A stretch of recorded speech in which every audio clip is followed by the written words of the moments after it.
Welcome alpha. கர்த்தராகிய இயேசு கிறிஸ்துவின் நாமத்தினாலே உங்களை வாழ்த்துகிறேன். இப்பொழுதும் வேதவசனத்தை தியானிக்க செல்லும் முன்பாக நம்ம ஜெபிப்போம். சேனையின் தேவனாய் கர்த்தாவே, உம்மை நன்றியோடு ஸ்தோத்திரிக்கிறோம். தேவரீர் பரிசுத்தர், பரிசுத்தர், பரிசுத்தர். உமது கிருபையும் உமது உண்மையும் எப்பொழுதும் என்றென்றைக்கும் உள்ளது என்று வேதம் சொல்லுகிறது. அதை நாங்கள் அக்செப்ட் பண்ணுறோம். உமது கிருபை இல்லாமல் நாங்கள் வாழ முடியாது. இப்பொழுது ஆவியானவரே, open our ears, eyes, hearts and minds of understanding, and so that we can இதை கேட்டுக்கொண்டிருக்கிற ஒவ்வொரு நபர்கள் மீதும் உமது பிள்ளைகள் மீதும் என் தேவனாய கர்த்தருடைய ஆசீர்வாதம் இறங்குவதாக. அவர்கள் எந்த கண்டிஷனில் இருந்தாலும், அவர்களுடைய டிஃபிகல்ட் கண்டிஷன் இருந்தால் கூட அவர்களை மாற்றி வெற்றிகரமாக அவர்கள் ஜீவிக்க கிருபை தாரும். ஆசீர்வதிங்க இயேசு கிறிஸ்துவின் நாமத்தினாலே, ஆமென். Let's turn our Bibles to Psalm 34. இது என்ன போட்டிருக்குதுன்னா, தாவீது அபிமெலேக்குக்கு முன்பாக வேஷம் மாறின போது அவனால் துரத்தி விடப்படுகையில் பாடின சங்கீதம். இது என்ன, தாவீது வந்து சவுலின் கைக்கு தப்பித்து ஓடி போய் அபிமெலேக்கிட்ட உட்கார்றான்.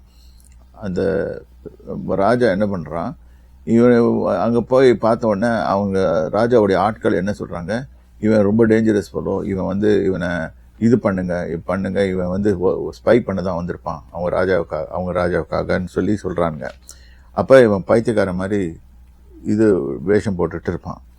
அப்போ அந்த ராஜா என்ன பண்ணுவான், ஏன் இவனுக்கு நிறைய பைத்தியங்க நம்ம இதில் இருக்குது, இவன் இந்த பைத்தியத்தை எதுக்கு கொண்டது எங்கே விட்டுட்டான்னு சொல்லிட்டு அவனை துரத்தி விடுவான். இந்த சூழ்நிலையை கர்த்தர் தான் உண்டு பண்ணார் அவனுக்கு. ஏன்னா அவன் அந்த இடத்துல தான் தப்பிச்சு கொள்வதற்காக கர்த்தர் உண்டாக்குன சூழ்நிலை. கர்த்தர் எந்த சூழ்நிலையும் உண்டாக்குவார். ஸோ அந்த சமயத்தில் இவன் கட்டின பாட்டு தான் இந்த இது. கர்த்தரை நான் எக்காலத்திலும் ஸ்தோத்திரிப்பேன், எந்த காலத்திலும் அவர் துதி எப்பொழுதும் என் வாயில் இருக்கும். கர்த்தருக்குள் என் ஆத்துமா மேன்மை பாராட்டும், சிறுமைப்பட்டவர்கள் அதை கேட்டு மகிழ்வார்கள். என்னுடைய கூட கர்த்தரை மகிமைப்படுத்துங்கள், நாம் ஒருமித்து அவர் நாமத்தை உயர்த்துவோமாக. நான் கர்த்தரை தேடினேன், அவர் எனக்கு செவி கொடுத்து என்னுடைய எல்லா பயத்துக்கும் என்னை நீங்களாக்கி விட்டார். பார்த்தீங்களா, இந்த இடத்துல மாட்டிருந்தான்னா அவனை க்ளோஸ் பண்ணியிருப்பாங்க, அங்கே தப்பிச்சு விட்டார், நீங்களாக்கி விட்டார். அவர்கள் அவரை நோக்கி பார்த்து பிரகாசம் அடைந்தார்கள், அவர்கள் முகங்கள் வெட்கப்படவில்லை. இது நல்ல கவனிச்சுக்கோங்க. அவரை நோக்கி பார்த்தவர்கள் ஒருபோதும் பிரகாசம் தான் அடைவாங்க, தடுத்து வெட்கப்பட மாட்டாங்க.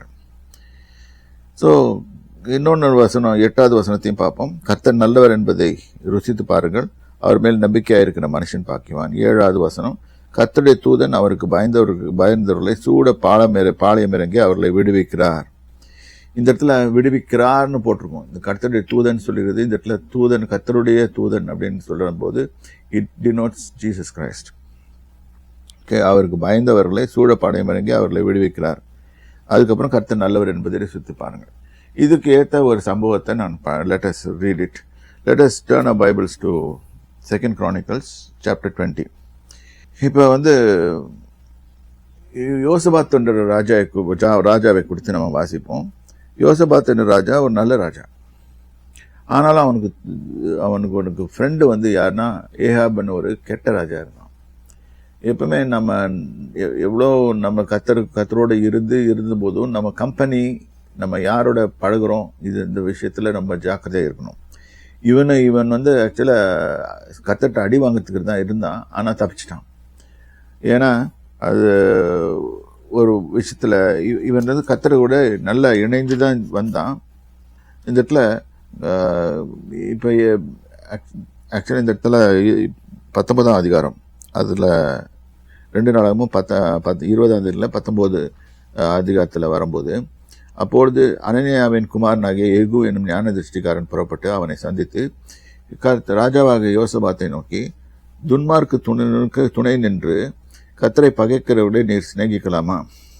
இது நிமித்தம் கர்த்தருடைய கடுங்கோபம் உண்மையில் வர இருந்தது. ஆனால் நீர் விக்கிர தோப்புகளை தேசத்தை விட்டு அகற்றி தேவனை தேட உமது இருதயத்தை நேராக்கின விஷயத்தில் நன்மையான காரியங்கள் உம்மிடத்தில் காணப்பட்டது உண்டது என்றான்.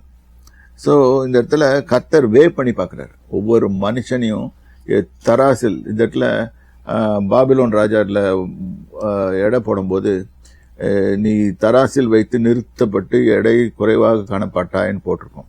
மெனே தெக்கில் உபாசின் அப்படின்னு சொல்லி அந்த வார்த்தை எழுதுது, கையுறுப்பு வந்து எழுதுது. அது தானியேல் டிரான்ஸ்லேட் பண்ணுற போது, உன்னை எடை போடப்பட்டு எடையில குறைவாக காணப்பட்டாய், அதனால உன் ராஜபாரத்தை உன்னை விட்டு அகற்றுவார். ஸோ எல்லா ராஜ்யங்களையும் ஆளுகிறவர் கர்த்தர் தனக்கு தன்னுடைய ரெப்ரசன்டேட்டிவாக ஒரு ராஜா வைக்கிறார் அங்கே. அது தேவனுக்கு ஏற்ற பிரியமான ராஜாவாக இருக்கலாம், இல்லாட்டி தேவனுக்கு எதிரான ராஜாவாக கூட இருக்கலாம்.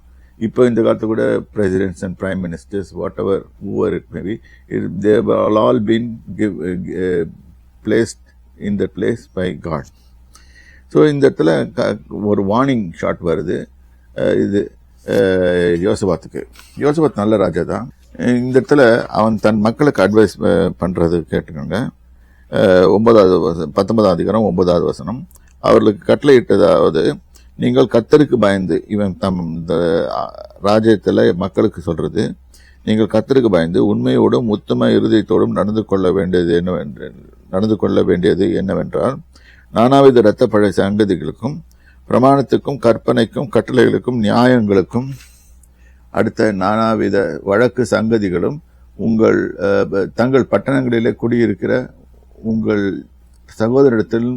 உங்களிடத்தில் வரும்போது, சகோதரத்திலிருந்து உங்களிடத்தில் வரும்போது அவர்கள் கர்த்தருக்கு நேரஸ்தராகாதபடிக்கும் உங்கள் மேலும் உங்கள் சகோதரர் மேலும் கடுங்கோபம் வராதபடிக்கும் நீங்கள் அவர்களுக்கு எச்சரிக்கை செய்யுங்கள். நீங்கள் இப்படி செய்தால் எச்சரியுங்கள். நீங்கள் இப்படி செய்தால் நேரஸ்தராக மாட்டீர்கள்.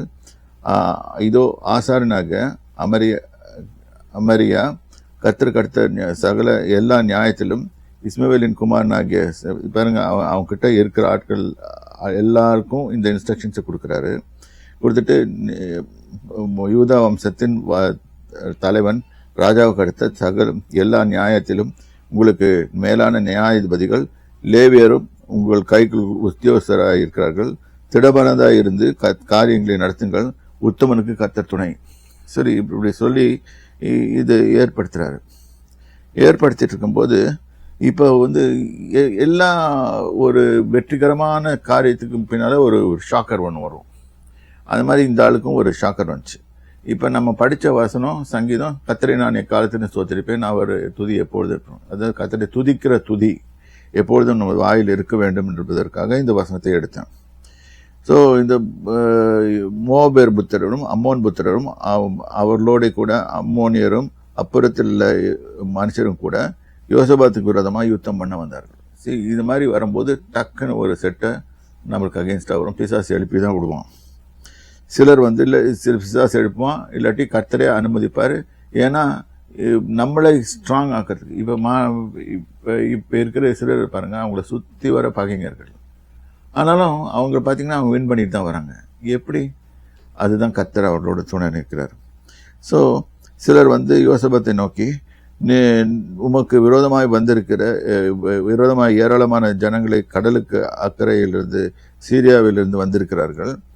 இதோ அவர்கள் எங்கேதியாகிய அசோன் தாமாரில் இருக்கிறார்கள் என்று அறிவித்தார்கள். யோசபாத் பயந்துட்டான். என்னதான் இருந்தாலும் அந்த ஒரு சின்ன பயம் வரும். பயம் வந்து கர்த்தரை தேடுகிறது. ஆனால் பார்த்தாங்க, பயந்துட்டு இங்கே அங்கே ஓடலை. கர்த்தரை தேடுவதற்கு ஒருமுகப்பட்டு யூதாவெங்கும் உபவாசத்தை குறிவிட்டான். அப்போ அந்த உபவாசத்தை பண்ணி அவர்கள் எல்லாம் கர்த்தரை தேடிக்கொண்டிருக்கிறார்கள். அப்பொழுது யோசபாத் கர்த்தருடைய ஆலயத்திலே, 5வது வசனம், யோசபாத் கர்த்தருடைய ஆலயத்தில் பொது பிரகாரத்தின் முகப்பிலே யூதா ஜனங்களும் எருசலேமிலும் கூடின சபையில் நின்று, எங்கள் பிதாக்களின் தேவனாய் கர்த்தாவே, பரலோகத்தில் இருக்கிற நீர் அல்லவோ தேவன், தேவரீர் ஜாதிகளுடைய ராஜ்யங்கள் எல்லாம் ஆளுகிறவர், உமது கரத்தின் வல்லமைகளும் பராக்கிரமும் இருக்கிறது, ஒருவரும் உண்மை எதிர்த்து நிற்க முடியாது. ஃபர்ஸ்ட் திருப்பியும் பிரைஸ் பண்றான். இந்த இடத்துல கர்த்தரை துதிக்கிறான். எங்கள் தேவனாகிய நீர் உம்முடைய ஜனமாகிய இஸ்ரவேலுக்கு முன்பாக தேசத்து கொடிகளை துரித்து விட்டு அதை உன் சிநேகிதனாகிய ஆபிரகாமுக்கு அவரின் சந்ததிக்கு என்றென்றைக்கும் கொடுக்கவில்லையா? ஆதலால் அவர்கள் இங்கே குடியிருந்து இதிலே உமது நாமத்துக்கென்று ஒரு பரிசுத்த ஸ்தலத்தை கட்டினார்கள். எங்கள் மீது பட்டயம், நியாயம், இதெல்லாம் கொலை நோய், பஞ்சம் முதலான தீமைகள் வந்தால் அப்பொழுது உமது நாமம் இந்த ஆலயத்தில் விளங்குகிறபடியால் நாங்கள் இந்த ஆலயத்தில் வந்து இது வந்து ஆக்சுவலாக இது கர்த்தர் சொல்லலை, இது சாலமன் சொல்லியிருக்கிறது சொன்னது. சந்ததியில் வந்து இடுக்கணில் உம்மை நோக்கி கூப்பிடுகையில் தேவரை கேட்டு ரட்சிப்பீர் என்று சொல்லியிருக்கிறார்கள். இதை சொன்னது யாருன்னா சாலமன். இப்பொழுது நான் வந்து தேவாலயத்தை கட்டும்போது சொன்னது. இப்பொழுதும் இதோ இஸ்ரவேலர் எகிப்து தேசத்திலிருந்து வருகிற போது அம்மோன் புத்திரர், மோவாபியர், சேயீர் மலை தேசத்தார் சீமைகள் வழியாய் போக உத்தரவு கொடுக்கவில்லை. அதனால் அவர்களை விட்டு விலகி அவர்களை நாசப்படுத்தாதிருந்தார்கள். இப்பொழுதும் இதோ அவர்கள் எங்களுக்கு நன்மைக்கு தீமையை சரி கட்டி தேவரில் எங்களை சுதந்திரிக்க பண்ணின உம்முடைய சுதந்திரத்திலிருந்து எங்களை துரத்தை விட வருகிறார்கள். நேரா யார்கிட்ட அப்பீல் பண்றான்? தேவனாய் கர்த்தர்கிட்ட அப்பீல் பண்றான். ஸோ இது மாதிரி அவன் சொல்லிட்டு வந்தது. அவனுக்கு பின்னால அந்த ஜனங்க கூட்டத்தார் இருக்கிறாங்க. அப்ப அந்த இடத்துல ஒரு 14வது வசனத்துல பாருங்க. அப்பொழுது சபையின் நடுவில் இருக்கிற மத்தானியன் குமாரனாகிய ஏலின் மகனாகிய பெனாயாவுக்கு பிறந்த சகரியாவின் புத்திரன் யகாசியேல் என்னும் ஆசாபின் புத்திரரில் ஒருவனாகிய லேவின் மேல் கர்த்தருடைய ஆவி இறங்கி அவன் சொன்னது, யூதா கோத்திரத்தாரே, எருசலேமின் குடிகளே, நீ ராஜாவாகிய யோசபாத்தை கேளுங்கள். நீங்கள் அந்த ஏராளமான கூட்டத்துக்கு பயப்படாமலும் கலங்காமலும் இருங்கள் என்று கர்த்தர் உங்களுக்கு சொல்கிறார். இந்த யுத்தம் உங்களுடையதில்லை, தேவனுடையது. ஸோ இந்த காரியமும் தேவனால் தான் வந்தது. ஸோ